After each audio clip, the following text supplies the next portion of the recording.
Hello అండి. Welcome to our channel Swapna Vijay gardening vlogs. అందరూ ఎలా ఉన్నారు? బాగున్నారా? ఇక్కడ చూస్తున్నారు కదండి, పాలకూర ఎంత బాగా వచ్చిందో. ఈ వీడియోలో ఇప్పుడు ప్రస్తుతానికి వర్షాలు పడుతున్నాయి కాబట్టి అన్ని ఆకుకూరలు చాలా అంటే చాలా బాగా వచ్చినాయండి గార్డెన్లో. అన్ని రకాల ఆకుకూరలనైతే ఈ వీడియోలో మీకు చూపించడానికి ట్రై చేస్తాను. ఇంకా ఇక్కడ చూడండి, పాలకూర ఎంతంటే అది 20 లీటర్ పెయింట్ బకెట్ అండి. ఆ బకెట్‌లో నేను పాలకూర విత్తనాలు వేశాను. ఇందులో వేసిందైతే ఆల్మోస్ట్ ఇంకా హార్వెస్ట్ చేసుకున్నాను. ఇప్పుడు ఇదైతే హార్వెస్ట్‌కి రెడీగా ఉంది. ఇంకా నేను ఇంకా 3, 4 పాట్‌లలో కూడా పాలకూర అలికానండి. అది దీనికంటే కొంచెం తక్కువ హైట్‌లో ఉంది. అంటే ఇంకా అది హార్వెస్ట్ చేసుకోవడానికి ఇంకొక 1 వీక్ 4, 5 డేస్ పడుతుంది. అలా స్టెప్ వైస్‌గా ఉందండి. ఇదైతే రెడీ టు హార్వెస్ట్. ఇక్కడ చూపిస్తున్నాను చూడండి. ఇది ఇంకా ఒక 2-3 డేస్ అయితే మనం నీట్‌గా హార్వెస్ట్ చేసుకోవచ్చు. నేను వరుసగా 4 పాట్లలో ఈ పాలకూర విత్తనాలనైతే అలికాను. అది అయిపోయేలోపు ఇక్కడ ఈ పాట్లలో ఉన్న పాలకూర అయితే రెడీ అయితుంది. అంతా పాలకూరను అలికేటప్పుడు ఇలా ఒత్తుగా అలికే బదులు అక్కడొకటి, అక్కడొకటి మనం నాటుకున్నట్లయితే ఇంకా నీట్‌గా వస్తాయండి. ఇది నెక్స్ట్ స్టేజ్ అండి. అలా స్టేజ్ వైజ్ అయితే ఉంది. ఒక 2-3 మంత్స్ వరకైతే పాలకూర ఖచ్చితంగా వస్తూనే ఉంటుంది. ఇప్పుడు మనము ఎక్కువ విత్తనాలు ఒకటే చోట అలికినామనుకోండి, అవి ఎక్కువగా గ్రో కాలేవు.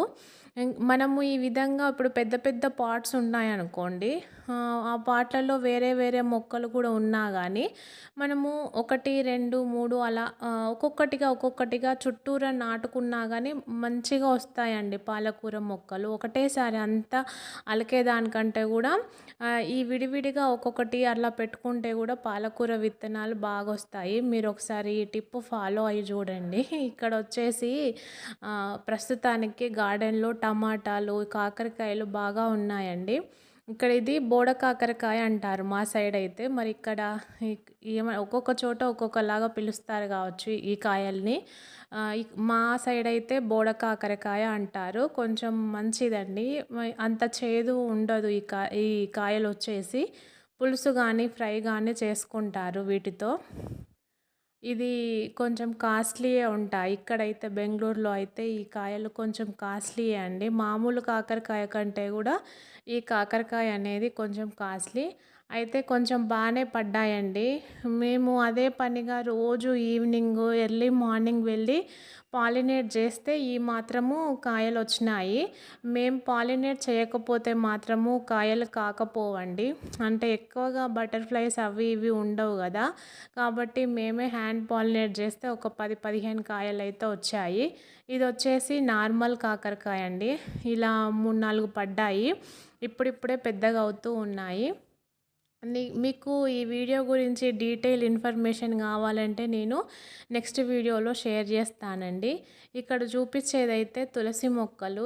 ఎన్ని తులసి మొక్కలు ఉన్నాయంటే వందల్లో ఉన్నాయండి తులసి మొక్కలైతే. వాటిని పీకి పారేయడానికి ధైర్యం రాదు. ఇంకా అలానే ఉంచేస్తున్నాను. కొంచెం పెద్దగా అయితే మాల కట్టి స్వామివారికి వేయొచ్చని. ఇక్కడ చూడండి, ఇది ఒకటే ఒక విత్తనం అండి. మొలసి ఎంత బాగా వచ్చిందో, ఎంత బలిష్టంగా వచ్చినాయో చూడండి ఆకులు. ఇంకా విత్తనాలు అవే పడి వాటంతట అవే మొలకెత్తుతూ ఉన్నాయండి. బచ్చల కూర కూడా మేము అసలు వేసిందే కాదు. ఆ విత్తనాలు పడి వాటంతట అవే ఇప్పుడు ఇక్కడ మొలకెత్తాయి. ఇంకా నెక్స్ట్ ఈ గ్రో బ్యాగ్‌లో అయితే మెంతి కూర నలికానండి. ఇప్పుడే కొంచెం ఇంత సైజులో వచ్చింది. ఇంకా హార్వెస్ట్ చేసుకోవడానికి టైం పడుతుంది. ఇదంతా ఈ గ్రో బ్యాగ్‌లో అయితే మెంతి కూర అలికాను. దీని పక్కనే వచ్చేసి గోంగూర ఉందండి. గోంగూరను ఆల్మోస్ట్ ఒక 4, 5 టైమ్స్ హార్వెస్ట్ చేసుకున్నాను. ఇంకొక 1 టైమ్ హార్వెస్ట్ చేసుకొని ఇంక పీకి పాడేయాల్సిందే అండి. ఇంకా నెక్స్ట్ ఇంకా ఇక్కడ వచ్చేసి తోటకూర అండి. తోటకూర చూడండి ఎంత బాగొచ్చిందో.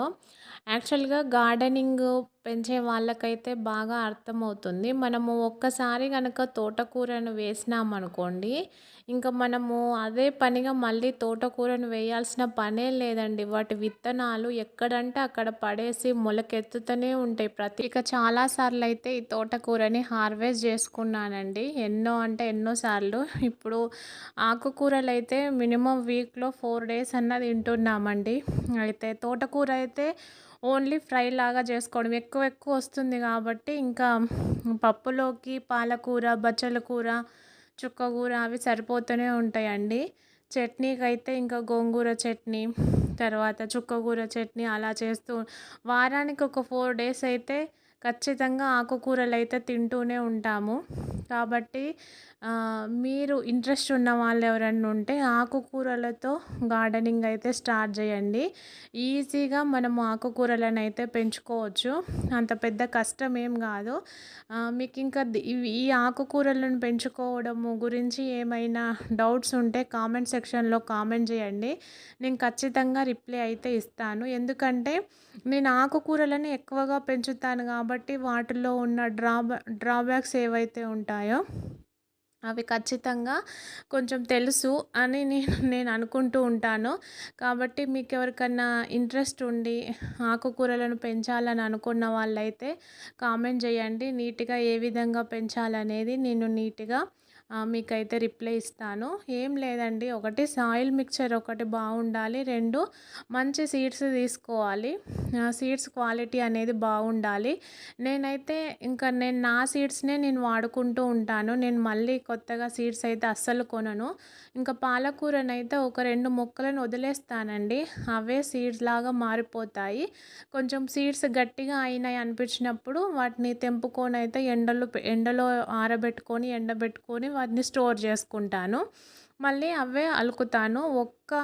ఒక్క గింజ కూడా మొలవకోకుండా ఉండదండి. అన్నీ మంచిగా మొలకెత్తుతాయి. ఇక్కడైతే గోంగూర హార్వెస్ట్ చేసుకున్నాను చట్నీ చేద్దామని.